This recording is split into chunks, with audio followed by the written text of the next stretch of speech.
evening, everyone. Today we are having another session with Srinivasan sir. And those who are new to this stream, he worked as a director in Saraswati Research Center, and also he is the president of Ramasethu production movement in India. And there are so many titles to get with sir.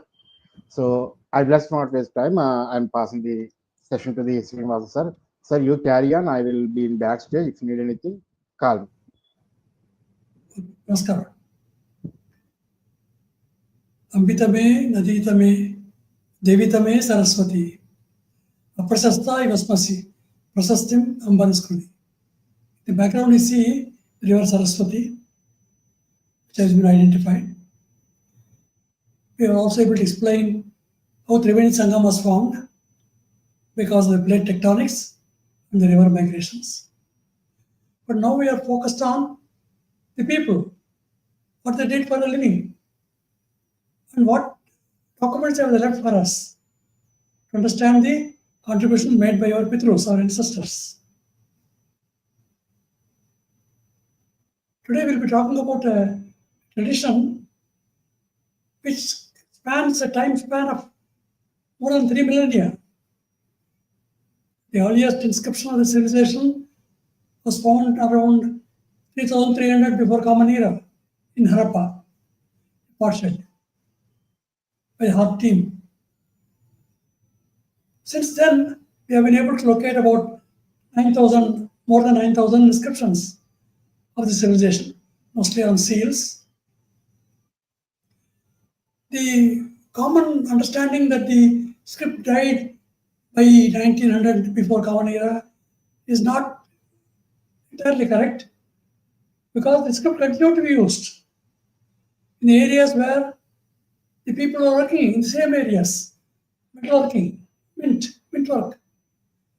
So in most of the mints from Taksha to Karur to Anuradhapura in Sri Lanka, the tradition continued. Same symbols that were used on the Indus script continue to be used on the early coins of India, which are roughly dated from 6th century before Common Era, maybe earlier. Panchpar coins, cast coins. And we have got remarkable evidence of the numismatics. Hundreds of thousands of coins have been found in hundreds of mints. Takshashila,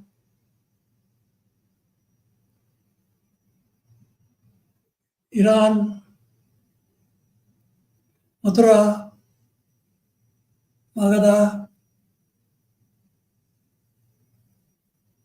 Chandraketagar, and many sites of the civilization.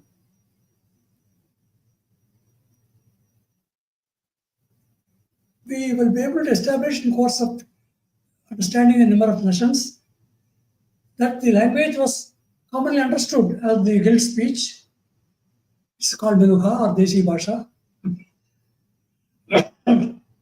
So the people who wrote and engraved these inscriptions were the artisans and seafaring merchants who traveled all over Europe, using the rivers as the waterways, Persian Gulf as the waterway, Arabian Sea as the waterway, Indian Ocean as the waterway, Tigris Euphrates rivers, and up to Turkey, Anatolia. It also extends eastwards in Mekong into Mekong Delta, the great Mekong Himalayan river, which is complementary to the other river systems of Himalayas, most of which flow in India. So the river has been a major contributor as a highway, establishing a tin route from Mekong Delta into Europe. It preceded the Silk Road by at least 2 millennia. We will try to understand how the script continued to be used. We will give evidence of that in the presentation. We can start.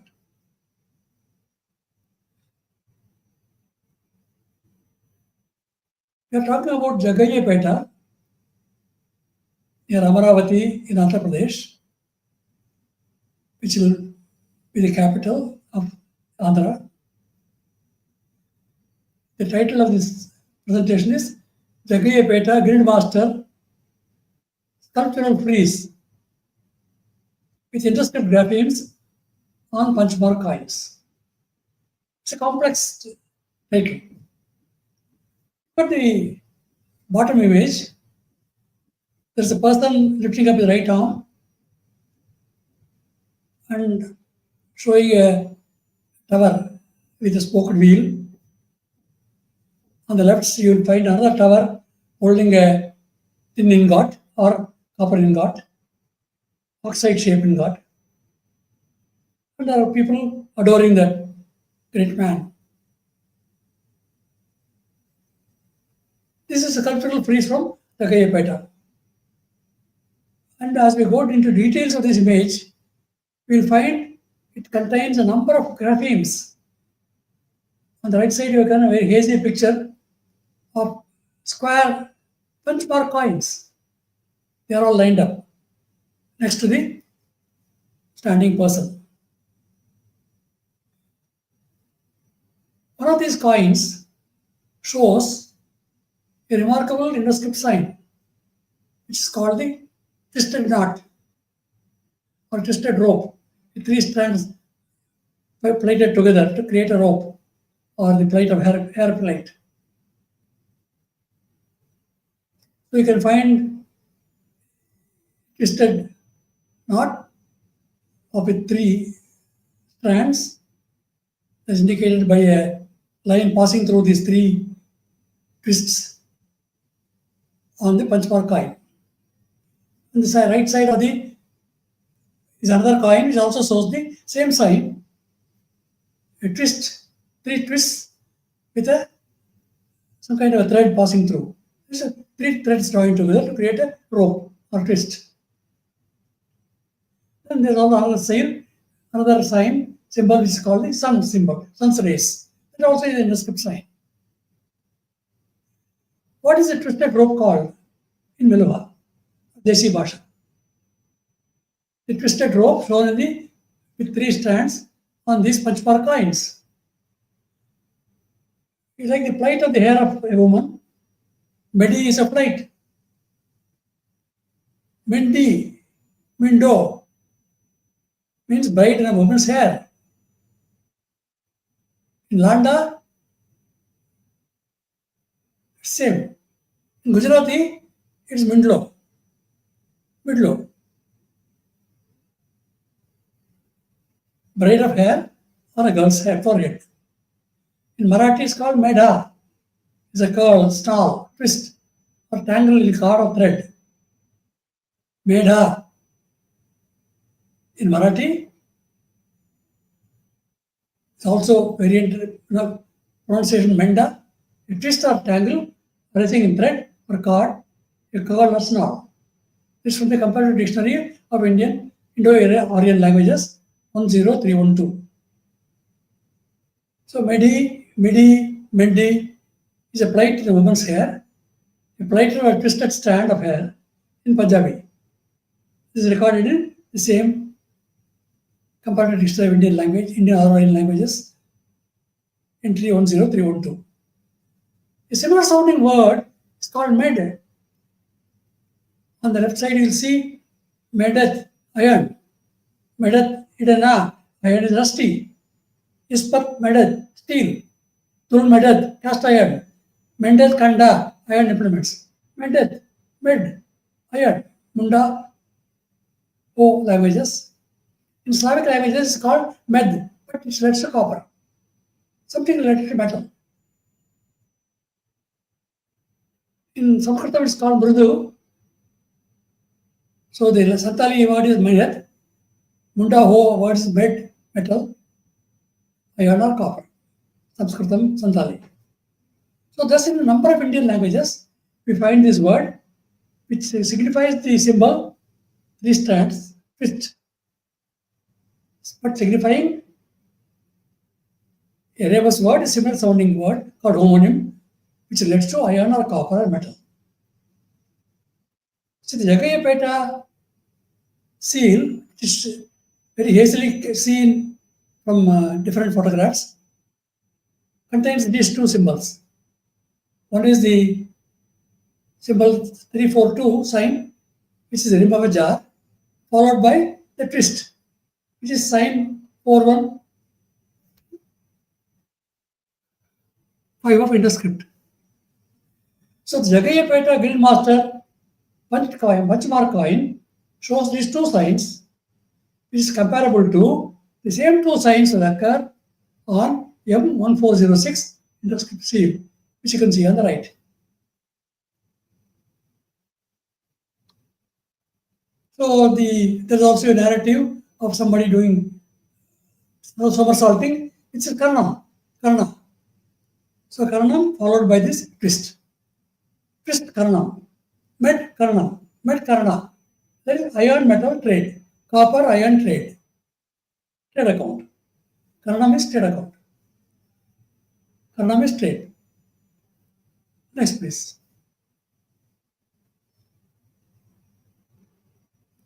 Now we can see more details about the punchmark coins, which we see.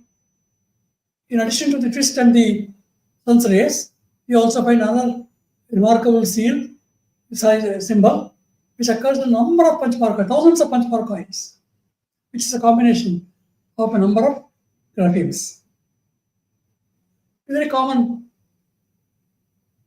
set of symbols that are found in early coins, called punchmark coins from 6th century before Common Era. Maurya dynasty, period, Chandragupta, Bindusara, roughly 320 to 270 before Common Era. This is presented in the numismatic series. This is called Karshapana, which is equal to 32 ratis or 53 grams.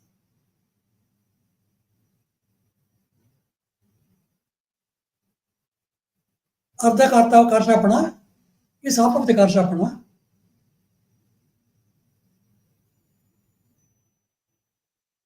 These have been found in Lotapura hoard, Pandya hoard, with different weights.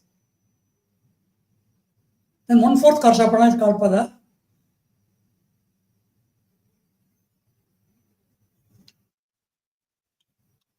Konkana hoard, weighing about 14 grams. The Vasaka, they are called. Besides these, a copper currency was also prevalent, as noted by Rekha Jain in her book on ancient Indian coinage. So this is the information supplied to us from the discipline of numismatics. Next, please. Now let us focus on the 3 strands of rope, the twisted sign. 3 strands of twisted rope: medi, plate, rebus, similar sounding homonym, med, iron. Strand also can be expanded as dhavat. Dha is a strand. Dhavat, vata, it's a circle, is a smelter. Dhavat is a smelter in Marathi language. So this particular twisted symbol continues on punchmark coins of Gandhara. This hieroglyph or grapheme, twist of 3 strands, signified on punchmark coins of Gandhara, is traced to the Harappa script hieroglyph tradition. This signifies Dhavat smelter, Medi plate, Med iron.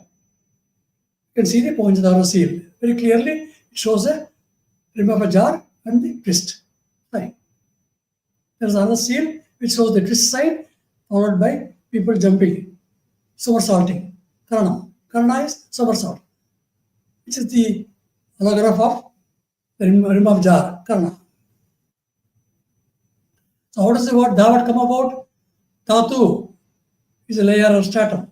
Dhai. Tridhatu, 3 mineral ores, threefold. Ayuk Dhatu, uneven number of strands. Dai in Sindhi means a wasp of fibers added from time to time to create a rope, which is twisted and created. Same word Dai occurs in Landa. Comparative History of Indo-Aryan Languages, 6773. The similar sounding word of Dai is Dau, Dao, particular soft red stone, which could be copper. Hence, Dawat means a cast of iron smelters. Davdi, composing of or relating to iron. Dhatu, substance. Zai, Dhatu, element. Metal, mineral ore, respectively red color, mostly copper or copper pyrites. Dhau, metal, red chalk. Nepali Dhau, ore, especially of copper. Oriya Dhau, red chalk, red ochre. Hence Dhawa, reddish. Comparative History of Indo-Aryan Languages, 6773. So Dhatu, primary elemental earth, there is metal, mineral, ore, etc. Especially of a mineral of a red color, according to Manu and Mahabharata. Element of words, there is grammatical or verbal root or stem called nirukta. So this dhatu word is used in grammar. Buddhist word dhatu means either 6 elements or 6 dharmas or 18 elementary spheres, dhatu loka, or the ashes of the body, relics. So the relics become very important in the Buddhist tradition, where the relics are kept and venerated, worshipped in stupas. So the tradition of the induscript hieroglyphs, using the word dhatu, iron ore,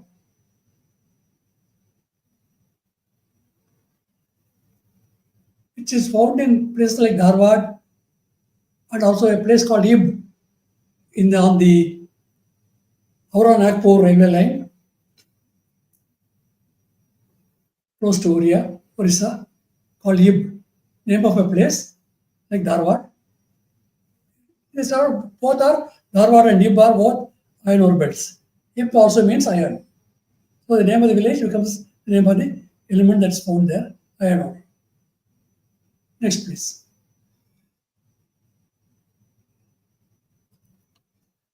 See, in the scene that we saw, there's also a drummer, together with the people doing tumbling. In the seal M1406, one side, on the other side, the script of the rim of a jar and the twisted rope. The drummer is called Mandari. Mandariya is a drummer in Santali language. Mandari means a furnace. Mandar means a headman of a village. Mantara also means an ancient boat or vessel. Maybe the metal was carrying this iron ore. Another word for tumbling, like Kannada, is Tulsu, Telugu. Tul, cast metal. Medi plate, Meda, twisted rod, Med iron, Meda. This also means Yagna, also means Dhanam, according to Nirukta. Another way of saying the word Dhav as a stand is Daura, rope. Davada, smelter. So now let us analyze the inscription on 1406 text script. Karna, Karnika is a rim of a jar called Kanka in Santali. Similar sounding words Karani, supercargo. Or Karana, dispatch messenger. Karana, business or trade. Karnika is a statesman, huntsman, dealing with a boat. So now we are seeing the imagery is creating information, making us remember the memories of words used in ancient times related to a boat or vessel, related to smelting operations, related to metals, related to business and trade. So these are the components that can be seen from the semantics, the meanings of these words, which seem to signify the symbols. So from the meanings of these symbols, the words can be associated with the activities or life activities of the people of the Sarasvati-Sindhu civilization. So the Mandari, the drummer, is a Mandari means a furnace. Furnace Karana, furnace products are being traded. Iron, furnace products are being traded. Med iron, med twist. So the twist indicates iron or copper. Meda, Med, Copper and Slavic languages, Meda in Munda, Medet, Santali, Ho, Med. So Med represented by the fist, Meda, which also signifies Meda Yagnam, together with the tumblers, Kannada. So trade of iron is taking place through the sailing vessel, Antara, Oriya. Next, please.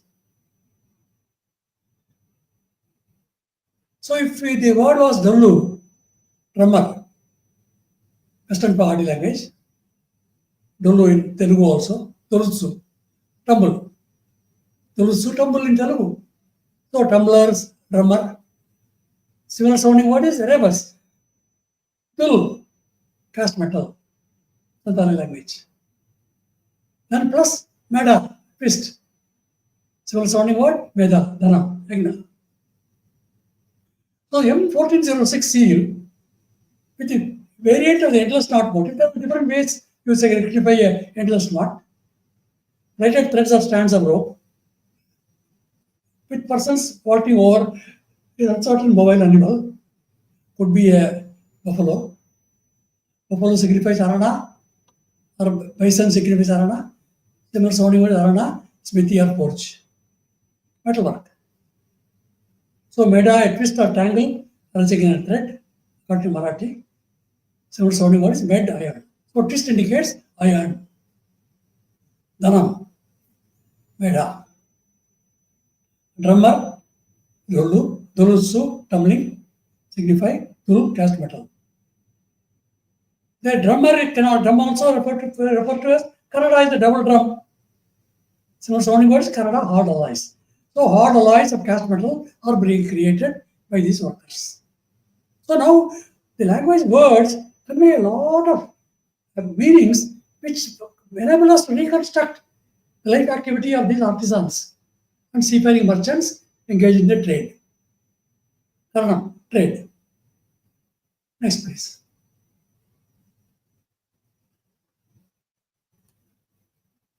Then we can continue the same analysis of the previous slide.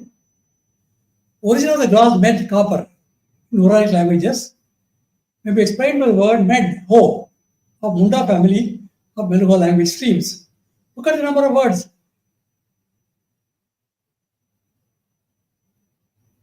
In variety of Munda languages, Munda dialects. Merid, med, mede, meded, mered, meded. These are all taken from the University of Hawaii Dictionary of Mundarica languages, called Austroasiatic languages. Munda Intima, created by Pinot.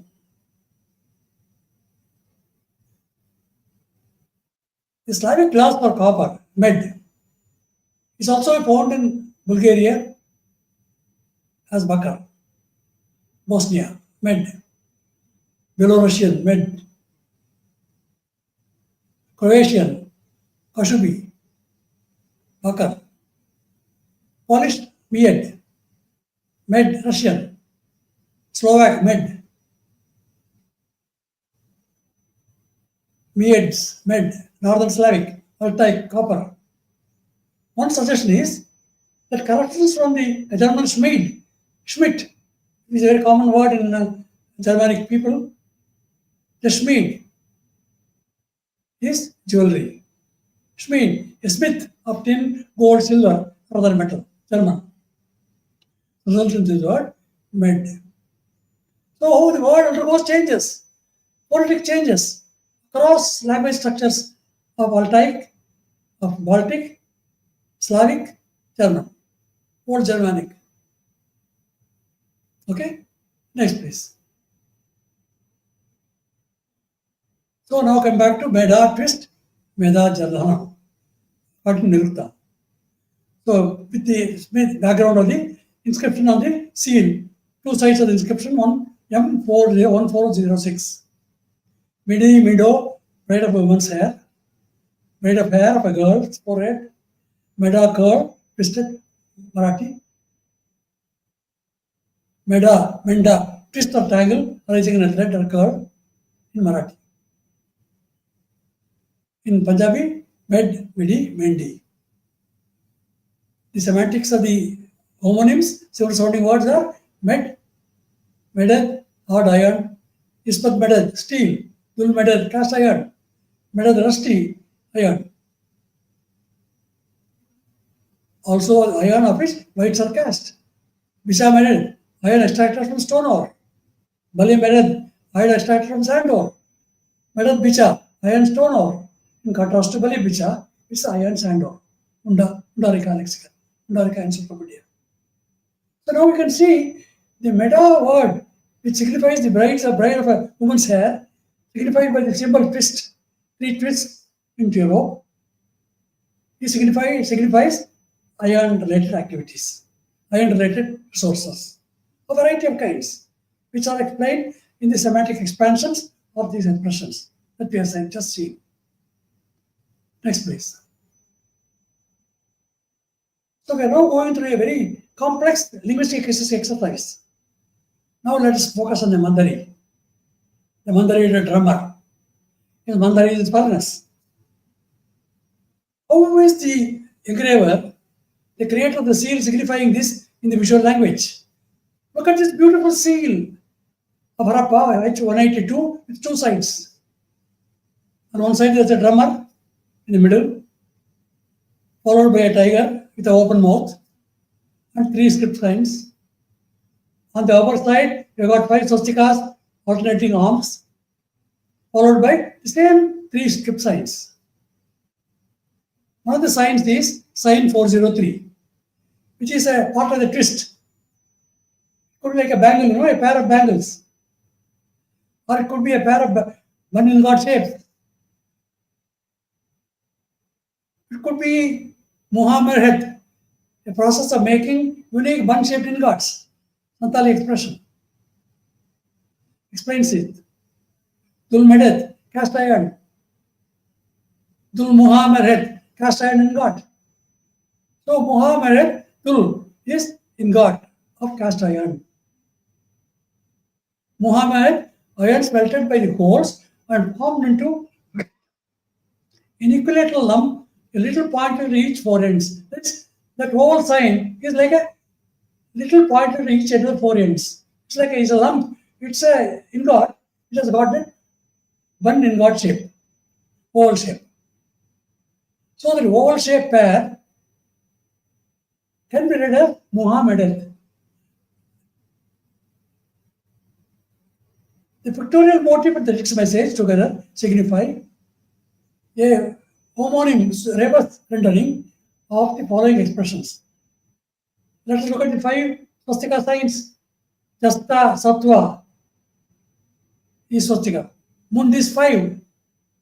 Mundis assembly. Zinc assembly. So 5 swastikas signify Sattva, Mund. Jasta, Mund. Zinc assembly. Zinc assembly is taking place in the furnace. So it's a zinc assembly furnace, signified by the drummer. Mandari, drummer. Mandari, furnace. So zinc assembly furnace. Dul Moha Karna. Dul Moha Karna. Karna, that rim of a jar sign. Metal casting zinc ingot account. We are creating an account of zinc ingots, metal castings from the zinc furnace. Zinc assembly furnace. Jatsta Sattva means swastika symbol, swastika sign, both left armed, right armed. The similar sounding word is Jasta, Sattva, zinc, pewter, zinc. Munda, another word, Monday means 5. It signifies similar sounding rebus, Munda, Toda village or assembly. Munda also means iron, hard iron. So hard iron village assembly.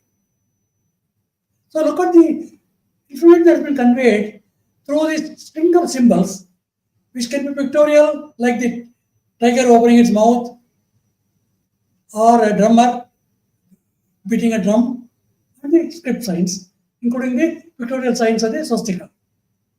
We are able to interpret it in the context of the semantics associated with the symbols, the graphemes. Next, please. So let's go deeper into this Mandari. Mandari is a smelting furnace in the Meluha dialect of Singana K3 copper works. There's a very brilliant report on the copper works of Singana near K3 in the Shekhawat county, dated 1831. Kilian Kundezur Indishan Iniste bis 1858. Elwas Prayer Munzen. The publication. I have given at the bottom. 1831. I have taken this excerpt from pages 80 to 84. Let me read it out. At the head of the mine, Kan, a quantity of firewood is collected.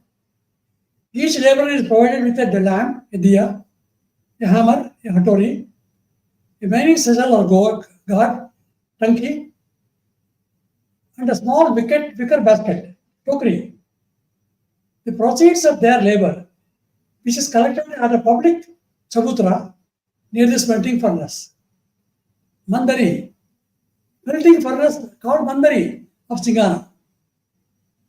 So at a public place called chabutra near the smelting furnaces called Mandari of Singana. In preparing the blast furnace, Mandari, a quantity of common sand is first spread upon the floor of a circular hut.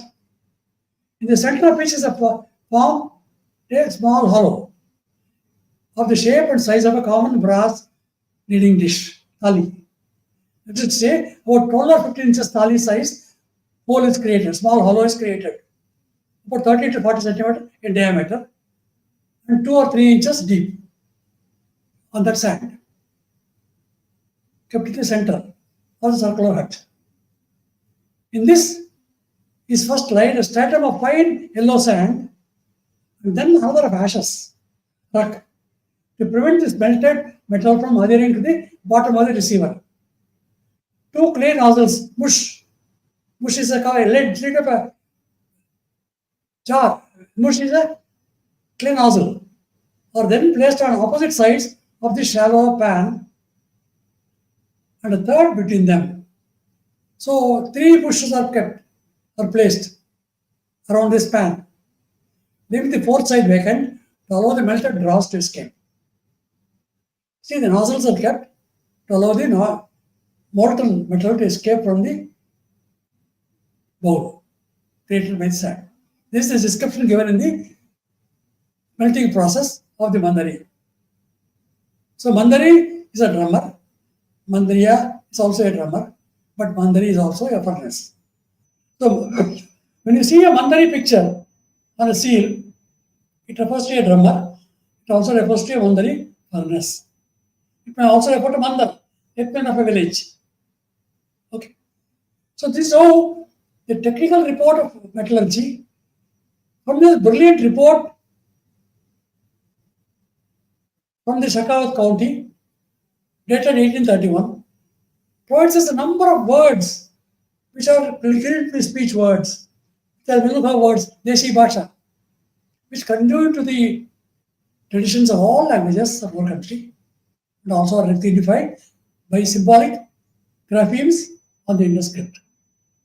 It's astonishing that we are able to relate technical reports of archaeometallurgy with the tradition of the languages, the tradition of smelting, the tradition of cladding metals using furnace output.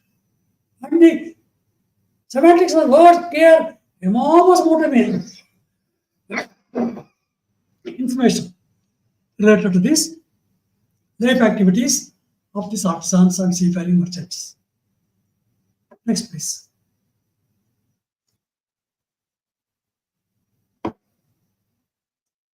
Now let's come back to where we started. The Jaggayyapeta self-terror priest, where a man is standing, adored by the people around him. He is standing between 2 pillars. One pillar holds a spoked wheel. Another pillar holds the image of a ingot, and between them are a string of small little squares, which are punchmark coins. And all those punchmark coins contain these symbols which I have seen before on Jaggayyapeta frieze. So I would suggest that the man standing there with holding his right arm yaraka upright is a guild master shown with his 7 jewels. Which are the 7 jewels? The queen, the horse, elephant, treasurer, army chief, Chintamani, chakra. The wheel is chakra. Harka, spoked wheel, potter's wheel, harka, copper, gold of the Jaggayyapeta slopa. So these are all the 7 jewels accompanying the guild master. This is now in the National Museum of Delhi, dated to 2nd century before Common Era. I given the source. The punchmark coin shown on the Jaggayyapeta frieze shows an endless knot, meda, curve, knot, twist, tangle in the card. Reverse word, homonym, similar sounding word, med, iron, meda, yagna, dhanam, and other symbol, sign 342, shown on the punchmark coin on the Jaggayyapeta frieze, karna, rimoja, karna, trade. So, trade of iron trade, which is dhanam, which creates wealth. On the spoked wheel grapheme, which is on a tower, Sark, potter's wheel in Pashto language. Civil sounding word is arka, copper, gold. Thus the sequence of sign 415, 342 signify copper, gold, iron trade. This is what Jaggayyapeta frieze shows on one coin. Isn't it amazing that the 2 symbols that appeared in Mohenjo-daro steel appears on the punchmark coin of the Jaggayyapeta frieze? Continuity. Because both were iron workers of the Saraswati civilization and the Jaggayyapeta Amaravati area. Even though a time gap of 3,000 years separates them, but they were doing the same work. They were mint workers in Saraswati civilization. They were mint workers in Jaggayyapeta. Mint. Mint is where wealth is created. Metals are worked on. And where metalware is created. Metal weapons are created. Metal tools are created. Instruments are created. Implements are created, produced. That's the job of a mint. So the mint work is signified by this Jaggayyapeta sculptural frieze, which shows punchmark coins. Next, please.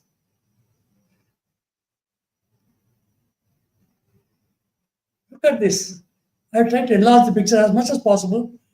Look at this string of square C punchmark coins. Look at this spoked wheel on top of the tower. And this man is raising his arm. Yaraka. Yaraka is metal infusion. Yare, to pour into liquids, Kannada. Casting has metal. Pouring, yarchu. To scoop, sprinkle, scatter, strew.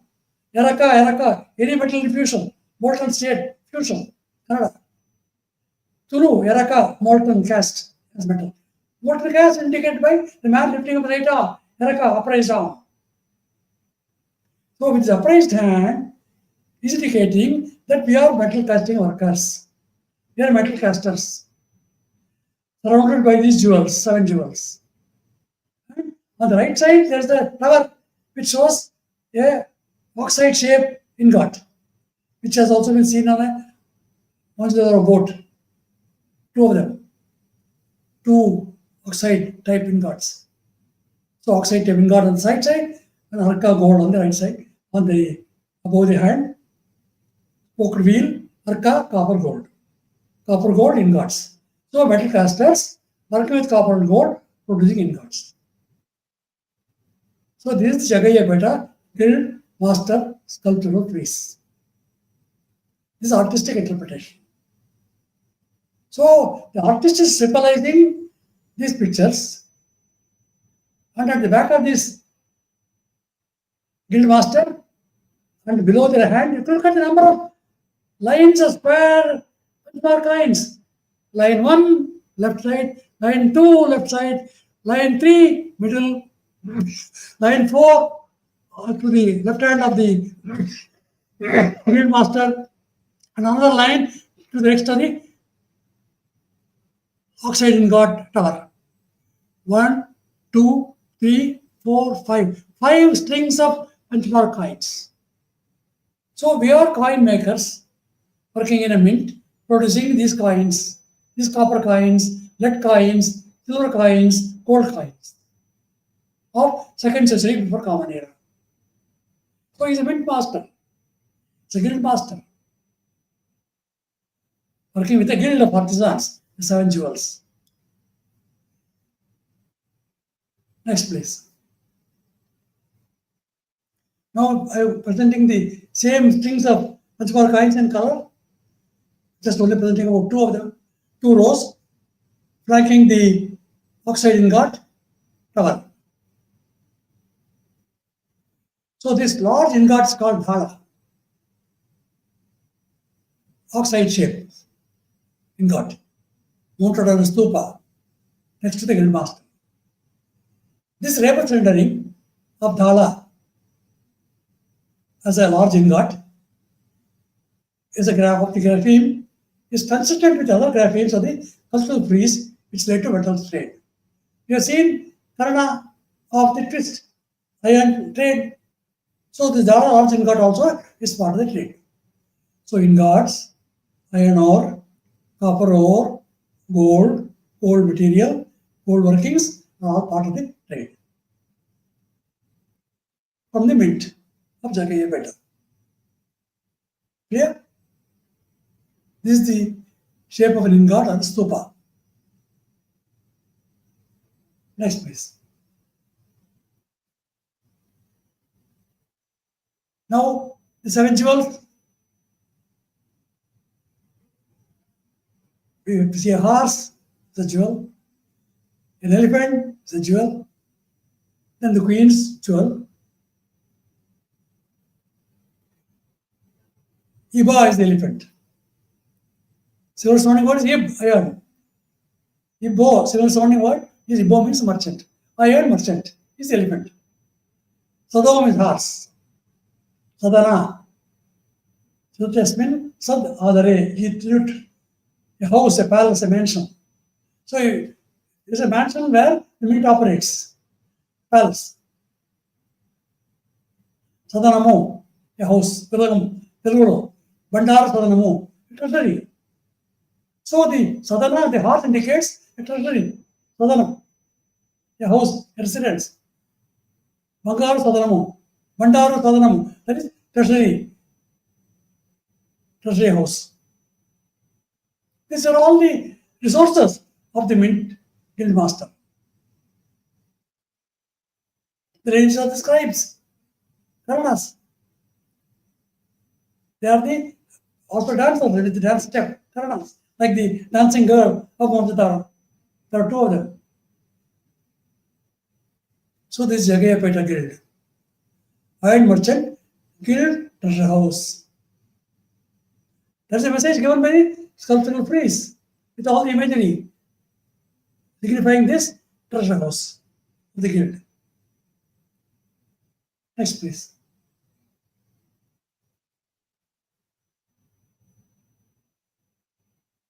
This is white marble. Upper portion with the upper body and chakra, wheel. It symbolically, you can call it a universal sovereignty, Chakravarti. Chakravarti, Mandhata, universal emperor. So these all the metaphors are explained in historical terms. An emperor. Jaggayyapeta, Krishna district, Andhra Pradesh, India.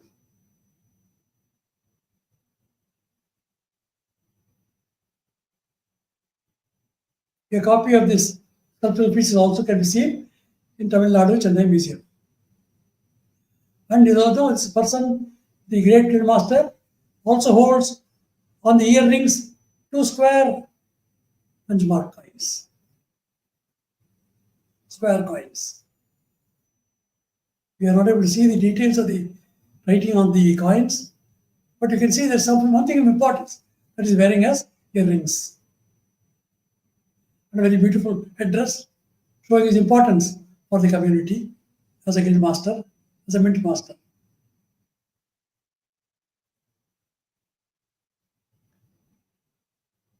We have gone through an extraordinary journey, a visual language journey of incredible precision, orthographic brilliance, artistic excellence par excellence, where messaging is taking place. The sculptor who created this sculpture is conveying a lot of information which is known to him at that point in time. He is working with these people. He is creating this imagery. It's a very beautiful rendering. Remembering our ancient tradition from the Indus Valley, Sarasvati-Sindhu civilization, along the banks of the Saraswati River.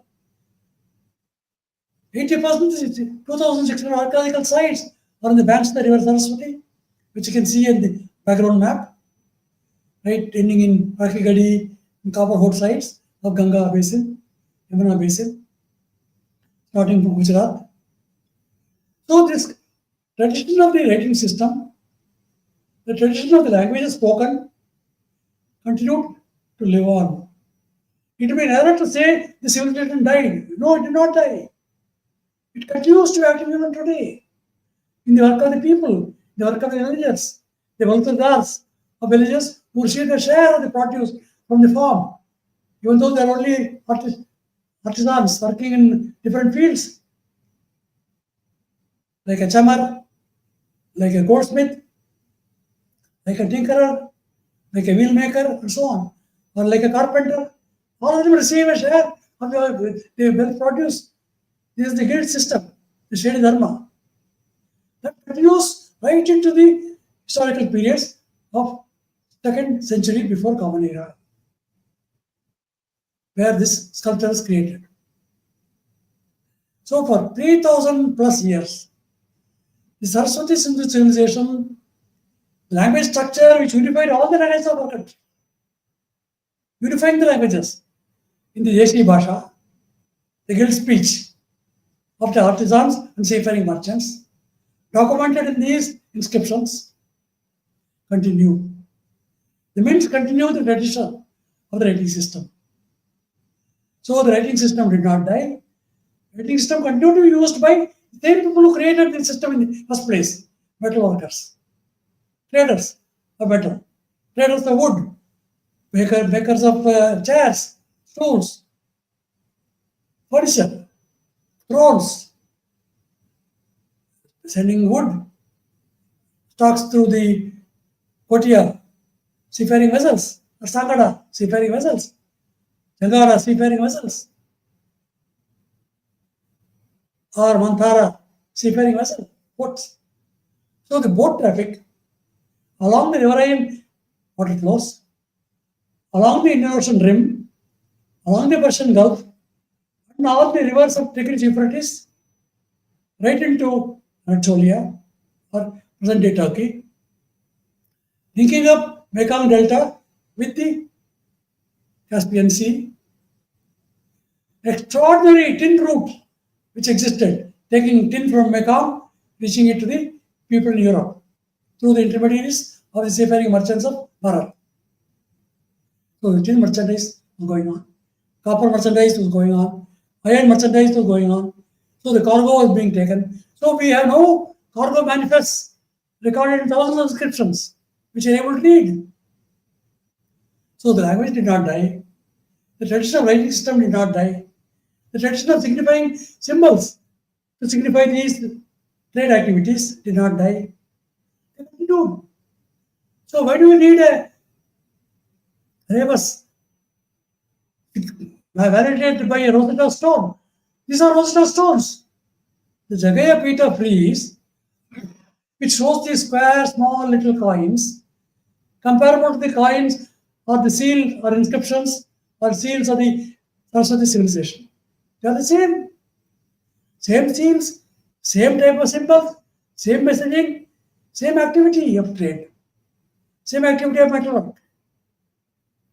So this kind of a consistency is enough to avoid the need for so-called Rosetta Stone. Fine, if you get Rosetta Stone, it will validate. But more validation takes place by the way we are able to draw meaning and semantics from the structure of the symbols and the meanings associated with those words. The words signify the symbols. Words also signify similar sounding words which are related to life activities. That's the Rebus principle.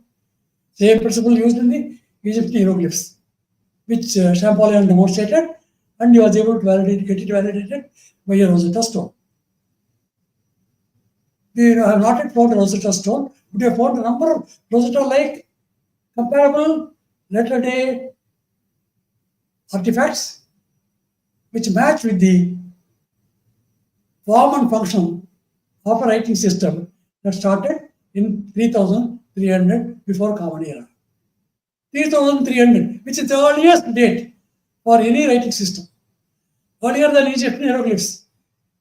The Abydos ivory tags are dated to 3200, whereas our induscript starts from 3300 before Common Era. Oldest system. Of course, there was also a corresponding system around the same time, which are all called uniform text, where some of these ideas are also signified on cylinder seals. We also have cylinder seals in the civilization, in the corpora. Again, related to metals, metalworking, metals trade, metallurgy, variety of resources, copper, lead, tin, gold, silver, and alloying process. Cerebral casting process. So metallurgical process of creating even a statue of a dancing girl of copper and bronze by using the Ostrax technique called the cerebral. So this continuity of the civilization is very profound. So we should not get conditioned by the fact, that after 1900 we don't have a writing system. No, it continued, but in a different way and form. Over a period of time, undergoes changes. But the underlying framework of the writing continues to be the same. It's the same cipher. Meluha, rebus. Meluha means guild speech. It doesn't have to be very precise wording. There can be pronunciation variants. This is Meluha speech. Meluha is a pronunciation. It also is Melaka. Melaka is the guild, where companies form, people get together, working together as a union, as a guild, as a Shri. This is the objective of the Melaka, Meluha. So Melaka company gets called by Meluha as a Meluha in cuneiform records. It's also referred to as Mlecha in Mahabharata. So who talks in Mlecha with Yudhishthira, Vidura and Kanaka? And what language do they use? Mlecha, Meluha. Why Meluha? Because Meluha is the word of the Melaka company, copper company. So technical words are required to explain the details of the Jatagruha to the Yudhishthira, where Duryodhana wants to destroy them by setting the black house on fire using non-metallic weapons. These are explained in Mlecha language. So that's why they use Mlecha language. There was some speaking either Prakritam, Magadhi, or whatever languages, or variety, whatever it is called. It might have been called Sanskritam, it might have been called Bhasha. But the language spoken was a guild speech, technical speech of these artisans. See, they create words as they learn new things. They found a piece of sand and iron ore, stones, put them into fire, and out comes metal, dhanam. The wealth is created through the process of yagna, process of firework. So these activities, which are documented in these inscriptions, are a very remarkable source of number one, language history, which unified all languages of the country. economic history, which made these people trade and accumulate wealth. But surprisingly, under Shri Dharma, accumulation of wealth is not for their personal gain. It's to be shared with the community. Shared wealth. It's a commonwealth. It's an astonishing commonwealth. Shri Dharma. It goes into the treasury, and from that it is distributed to all the people. Whether they are workers, whether they are farmers, or goldsmiths, or carpenters, all of them, everyone gets a share of the guild property, guild wealth. So economic history can be written, language history can be written, and we can reconstruct the development of languages and how they got differentiated over a period of time into present day 24 or 25 languages. Earlier they were called categorized as Vedic, Prakritam, Indo-Aryan, Dravidian, Mundarika. But now we got different language names. We got Bihari, we got Bengali, we got Magadhi, Tulu, Kannada, Konkani, Malayalam, Tamil, Sinhala, Oriya, Assamese, and so on. So there are only 5 expansions that take place in any language evolution. But we are able to get to the core of the language base of the 3rd millennium BCE, which can relate to these graphemes or symbols, and we can recreate the semantics, the meanings of these languages, content of these inscriptions. That is the beauty of the tradition that has been retained and documented in hundreds of lexicons. We have got like a Nigantus, which document all the flora and fauna. So most of the flora and fauna can be symbolized like a ficus leaf, like an oxide-shaped god, like a smoked wheel, like a rim of a jar, like a young bull, kotri, kotiam, kodadoda, young bull, kotia, a seafaring vessel. Kotia, young bull with one horn, singin. Singin is for a thrusting spiny horn. Similar sounding word is singi, ornament gold. Ornament gold is working with copper and gold. Gold mixed with copper, gold with silk, silver, creating variety of carat values of gold, 22 carat, 80 carat, ornament gold workers. So the unicorn symbolized kotia, singin kotia, singi kotia, ornament gold being carried on a kotia sailing vessel. The war is Karna. Karna is a war. Karna is also trade. So trading vessel. Kotia is a Karna trading vessel. So the war of the Kotia is called Karna. Karna, Rimapacha. It's seen in the scripts. The seals and much more coins we saw. And also together with the twisted rope. The twist. The 3 strands joined together. Veda. So now we have got a handle on the language, handle on the words that were used, and handle on the nature of the activity that they were engaged in. So we are able to recreate the economic history of the 3rd millennium before Common Era people. This also explains why Bharat became the richest country in the world, according to Angus Madison. India or Bharatam in one common era contributed to 27% of the world's GDP. China accounted only for 24%. And this percentage almost continued up to 1700 common era, when the British took over and started looting the country. India was the richest country in the world before common era. How did it happen? It happened because of this activity. Trade activity, wealth creating activity, wealth sharing activity. That's the beauty of the indusscript.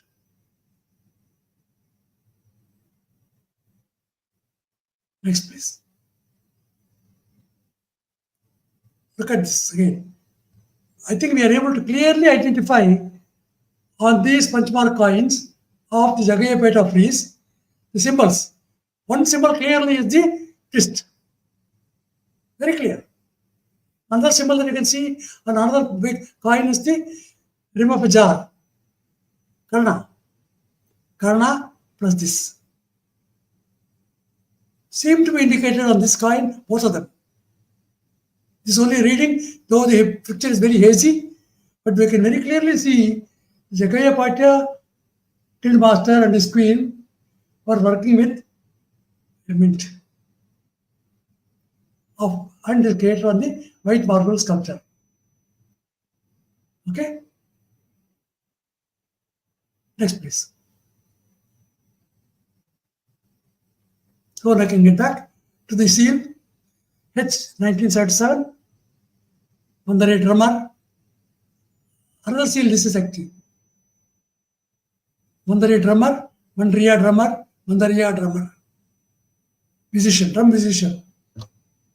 And with these signs, the twist and the 403 sign, which you have seen, relates to Veda, called twist, Med iron, Veda yagna radhanam, metal casting, Dula, two looks like one god shaped lozenges, Dul metal casting, then Karna, Karnika, Kannada, double drum, Kannada, hot alloy, Dhatu, stands of rope, Dhatu, metal ore, TIWAT, smelter, smelting, zinc.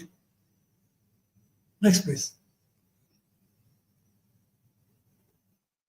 So now we can understand how the relationship of the melting furnace of Mandari is expanded further by adding the Munda iron, hard iron, and also the swastika has a metallic component of the zinc assembly furnace and conveying the message of trade activity related to metal castings. Next, please.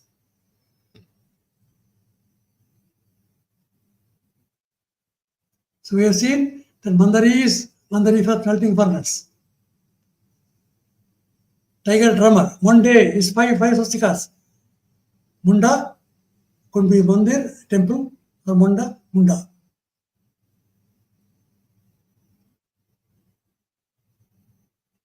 Why is the tiger stone with an open mouth? Kul is a tiger. Similar sounding word is kol, alloy 5 metals, Panchalava, Tamil. Kolu Puli, Telugu. Bengal tiger. Polha, a jackal, Marathi. A similar animal looks similar to the tiger. Similar sounding word is kol he. The kols are iron pelters, speaking a language akin to that of Santalis. Kol walking in iron. Kola, name of a dedicated tribe, Rivamsha. Kollam blacksmith, artificer. Kolel smithy, temple, kota. Kolal, kota smithy. Kulime, fire pit, furnace.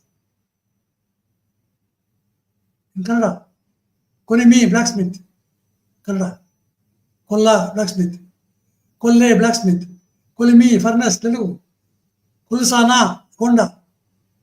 Kulstana, to forge. Kulstana, to repair plowshares. Kolimi, smithy, Kondi. Kuvi, Kolgali, forge. And Kolel, temple. So these are the words associated with the tiger. And it's the open mouth.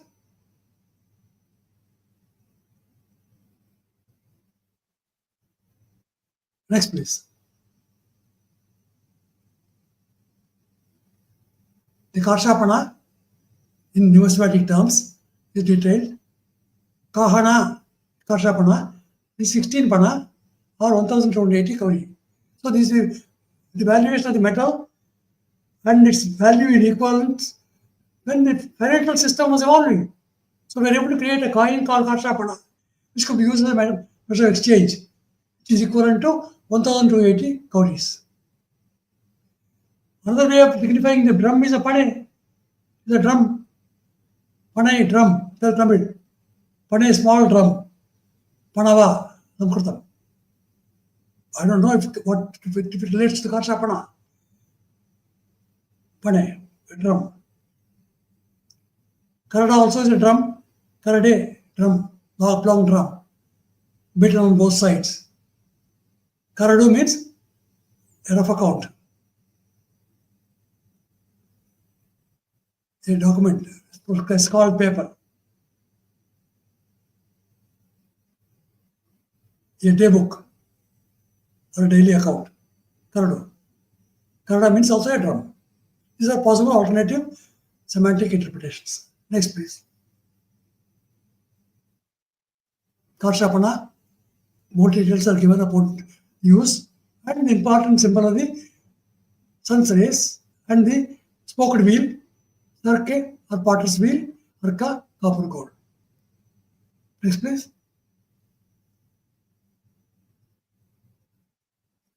So we see the number of inscriptions on which this twisted rope sign appears. Every one of those inscriptions has been read and related to the field symbol of the one-horned young bull in front of a standard, which signifies maritime trade on a juggered invoicing basis, conveying this source. What is the source? Iron trade. Beautiful. Look at this deal. Iron trade, maritime trade. Next, please.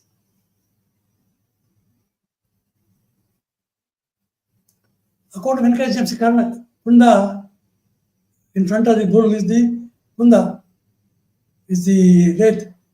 Kundana. Kundana is a embedding of gems. Kundana. Kundana is fine gold. As you see, Panay can also be a Pana, a commodity, wealth or property business. Pana is a business. Pana is money. Panam in Tamil means money. So you can signify and interpret every one of the symbols and graphemes or logographs or pictographs of the writing system. Next, please.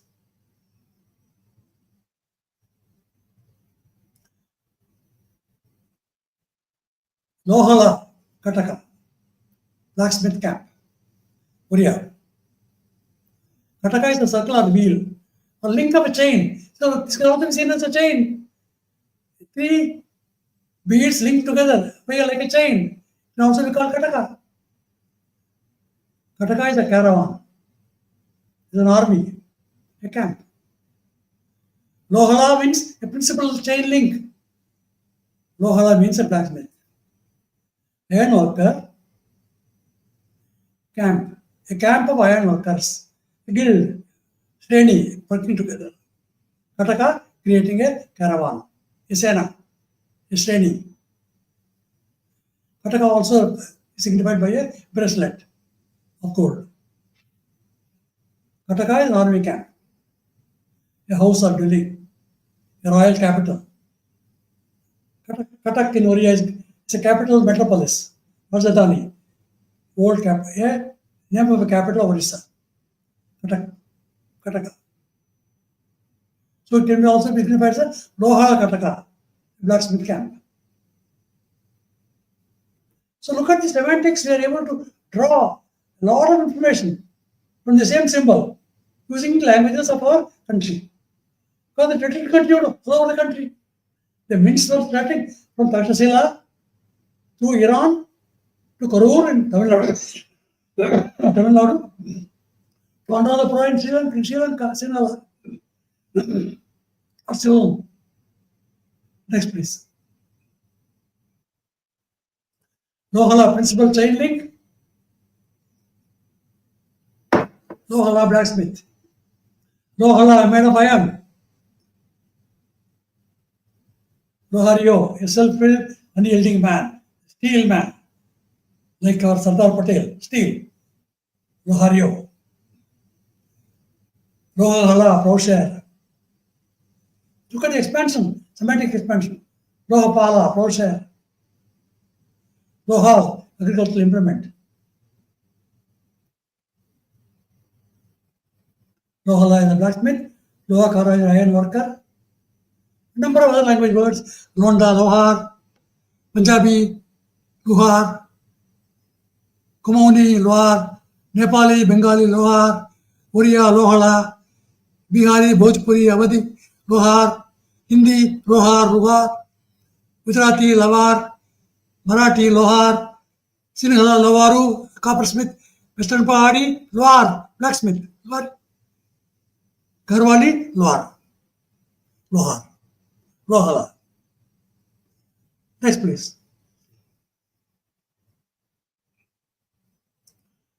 The twisted knot can also be shown as the Indus knot, another sign used in the indusscript on copper plates.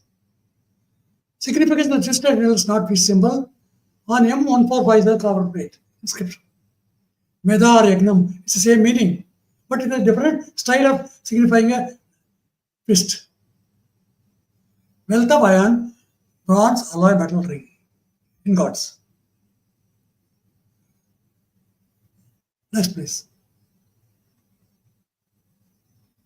So you can see each of the inscriptions of the copper plates, each symbol of the copper plate inscription of the TISSC script, and every one of the signs can be read in the context of wealth of iron, bronze, alloy, metal, ingot, bar of metal, black for blacksmith. Sign 171, mine, rude arrow, medeth, med, iron. Sign 59, eye of fish, yes, alloy metal. Sign 403, kara, wristlet bangles, car, blacksmith. Sign 169, kuru, sprout, kuru, bar of metal. Sign 249, ranku, kid measure, rebus, ranku twin. Sign 169, kuru, sprout, kuru, bar of metal. Sign 8, bata, warrior, bata, furnace. Sign 342, kanka, karnika, rim of jar, karani, super cargo, huntsman, karana, accounting, trade. Sign 374, kotu, round stone or pellet, kota, alloy ingot, koti, lump of silver. Next, please. So they twisted on another seal of Chandragara, where a dotted circle is shown, dotted circle, which signifies wealth. Kana, drop, kana, wealth, kana. Kannada, day book.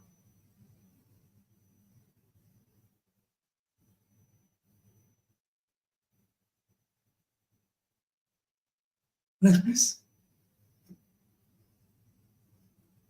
Rashtrakuta Empire, which had an extensive area south of India, are shown on these three maps. They relate to the 8th century Common Era, 8th through 9th, 10th century Common Era, produce some remarkable inscriptions. Next, please.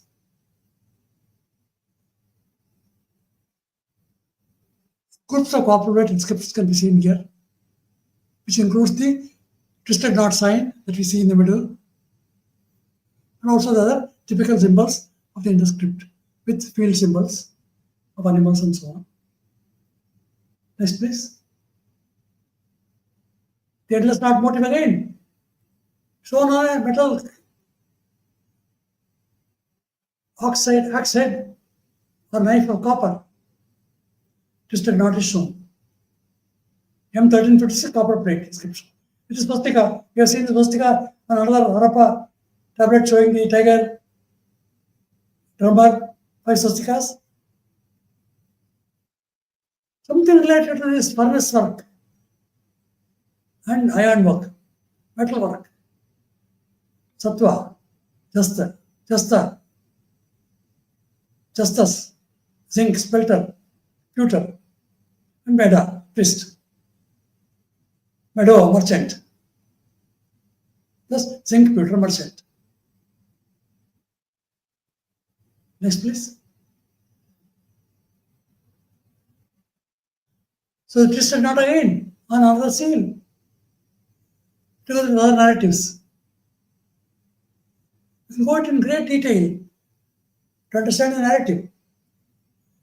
The two persons are removing the jungle, Yaraka, metal casting work is going on. And the one person is separating them, like the person separating the two tigers from fighting. Same imagery. And a tiger looking back at a spy sitting on a branch of a tree. A rim of a jar with a lid sign, Musha. The nozzles that are used in the furnace, Montari furnace.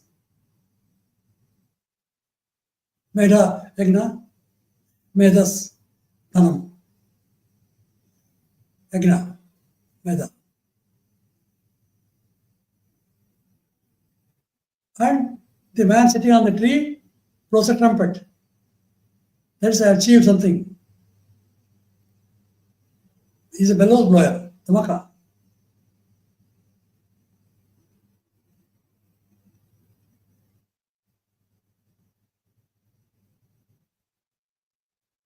Next, please.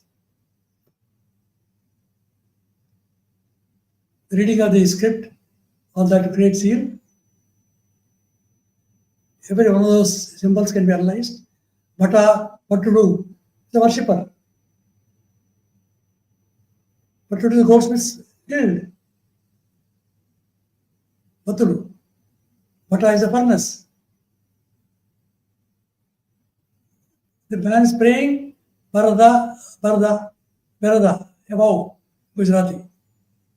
Someone sounding, what is Bharat? Bharat? 5 copper, 4 ring, 1 tin alloy.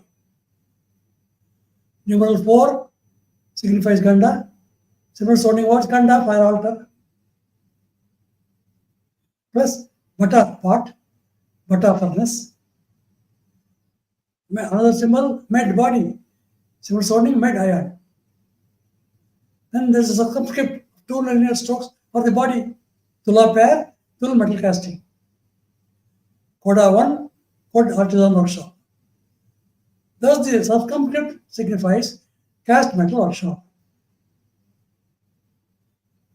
Of med, copper, med, iron, Tul med, Kod, metal casting, cast iron workshop. Next, please.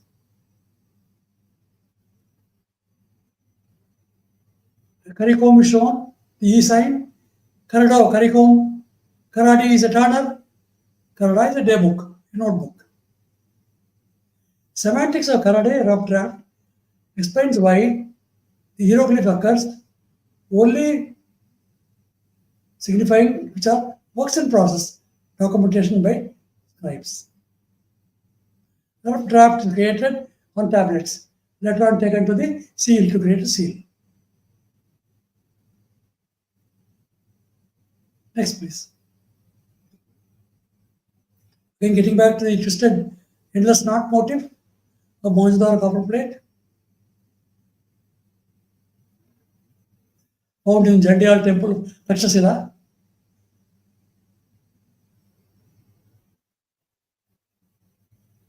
So look at the way the symbol spreads across areas.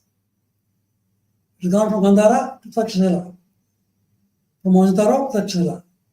Next, please. Sanskrit seal, again with the twisted endless knot motif. Next, please. We can read this again as Meda, twist, metal workshop, smithy, polimi. 3 dhatu, 3 strands. 3 strands, one's knot. Dhawat, smelter. Or 3 dhatu, 3 dhav, 3 metal ores. Could be also be the dotted circle can also be signified as a boat, as a bead, pota. Pota also means in Telugu metal infusion, potaraju. Potru in Sanskritam, purifier priest. Next, please. Getting back to the twisted temple, the veneration of the Veda takes place in the tradition. This twisted symbol, endless knot symbol, appears on very important documents of copper plates of Dhruva. Next, please. Veda Yagna, Dhatu, Dhawad, Dhavadi, composed of or related to iron. Next, please. continuation of the same reading of the details of the inscription of the copper plate, which you can go through in leisure. Next, please. The twisted yarn, Medha, called Rasnal, Rati, Medha, Medha.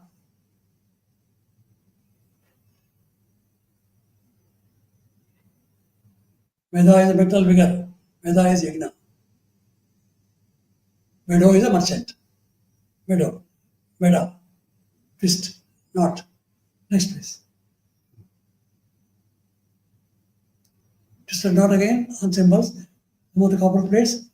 The inscription can be read with a little difficulty. All scripts have been read and documented in epigraphia, induscript. Next, please. Look at this. This is a copper plate of Gujarat. It is the knotted stone, endless knotted stone.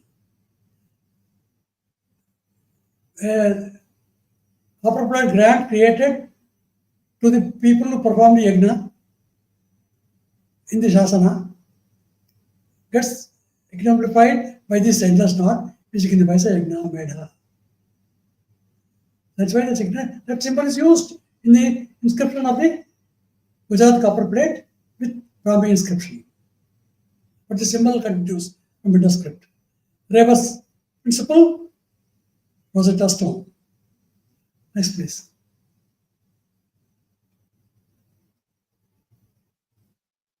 They are components right on metal. Look at the Bhikkhu Pagula Sila sandstone, Kosambi. They have incredible capacity to write inscriptions. This inscription is painted on a pen and a nib, a gold nib. The gold pen body contains the inscription. Writing of a stylus, writing stylus. Next, please. So, metal competence, writing on metal, they were competent. Copper inscription on gold, pen, and the inscription shows two animals joined together on a copper plate, on metal implements, metal plates. Next, please. Look at the sculpture in temples, twisted knot. Knot, endless knot, in each shape of gold brooch on a temple ceiling, signifying Agna Veda. Next, please. Another inscription of Dhruva, Rashtrakuta, Gujarat Rashtrakuta branch, symbol that we have seen. This is the details of the inscription, Rashtrakuta inscription, which donates to the people who perform the yagna. Next. Same Rashtrakuta inscription continues, where I am signifying that this endless knot motif signified the yagna medha, yagna that was performed, which signified dhanam, that was created from the yagna. Next, please. Now, we have gone through an incredible amount of material over 3 millennia. What is the substance of the message? There was the linguistic unity created by the Desi language. There was the economic unity created by the trading system. There was an effort to document their life activity work through inscriptions, which did not die, which continued. So we have now learned a lot of lessons in our history, the cultural history, the artistic history.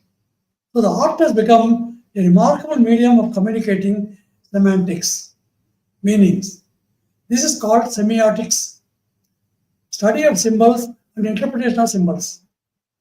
So now we are able to interpret these symbols using our languages, with a repertoire of meanings contained in the language dictionaries, matching them with the words, the flora and fauna words, the economic code words, and rewriting the messages conveyed by these inscriptions.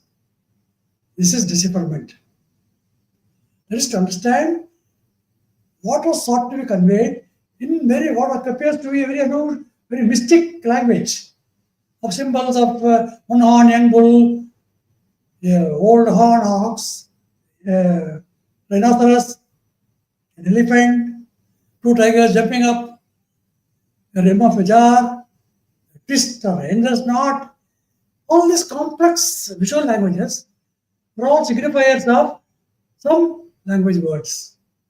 What language? Desi Bhasha. What was it called? Meluha, Melaka. Company language. Copper company language.